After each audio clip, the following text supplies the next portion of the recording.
What are the best 3 ways to touch base with past clients in your business? And frankly, this applies to real estate, mortgage, the boutique you run down the street. The first thing is this. I know it's going to sound crazy. Pick up your phone. You have a phone that makes outbound phone calls. Use it. Now, if you're a millennial or a Zoomer, you're already rolling your eyes at me and I can feel you. So I'm just going to say, get off my lawn and get on your phone, because if you place a phone call, here's what's going to happen. One of two things. You're going to call and say, ringy dingy, and nothing happens. They're going to send you to voicemail. And you could leave a message and say, hey, this is Leigh Brown with One Community Real Estate. Just calling to say, hey, call me back if you need me. The other option is ringy dingy, and they say, hello. And then you can start talking.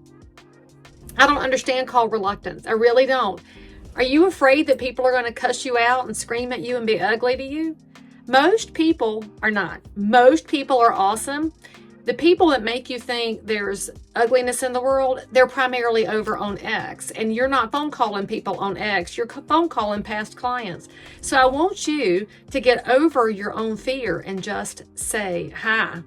Now, there's a couple of things that could happen. It could be that when you get sent a voicemail, you get this. The voicemail you have reached is full. And before you lose your temper, that's when you send a text and say, hey, friend, I just tried to call. It was me and not a spammer and not a bot. Just wanted to say, hey, call me back if you need me. Or you could carry on and call somebody else. I know this sounds crazy, y'all, but come on, you're overthinking things. And now there's another thing that could happen. The voicemail you have reached is not yet set up. If you get that, you could also send a little texty text and say, hey, I just tried to call. Don't overthink this. Just make a phone call. Now, the second thing you can do to touch base with past clients, send a little text and just use complete sentences. Humor me on that.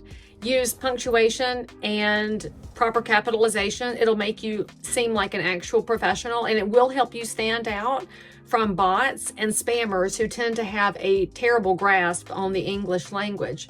When you send that text, I would include your name and your company name in the event that they got a new telephone and it did not transfer their contacts over. And I know you don't want to get that text back that says, new phone, who dis?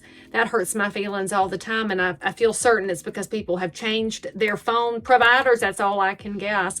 So you can also send those texts. Now, if you want to get really next level, take this phone that I'm currently recording on, hit the little video button and say, hey, let people see your face. Let them see your eyes and hear your voice. Keep it under 10 seconds so that it's an easily sent message, and text that over. We'll call that option 2A, that you make a little video and send it by text. You will really stand out in a really crowded and impersonal world when people get to see your face. The third way you can touch base with people is by the traditional email newsletter. When you send out this email newsletter, though, if you're purchasing it from a third-party provider, go in and edit the subject line or the message and let it sound like you and let it sound like your area. So maybe you point out a new restaurant that's opened up. Maybe you talk about some upcoming special dates, like when back to school is, or if there's a school supply drive. You could be a community-focused voice in your newsletter. You could share something interesting from your marketplace, like a new builder coming into town. There's so many things that you could provide that will make it very specific to your business and make it very specific to the people you're trying to reach. By the way, past clients love being in the scoop for information, because not only were you their provider at some point, now they are your neighbor. And think about what your neighbors would be interested in when it comes for information. Now, there's a fourth way to reach past clients.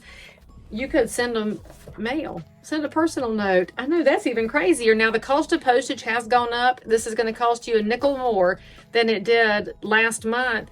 Okay, fine. Get over yourself. Spend a nickel on your past clients. But send a little personal note and just say, hey, how you doing? Hope you're doing well.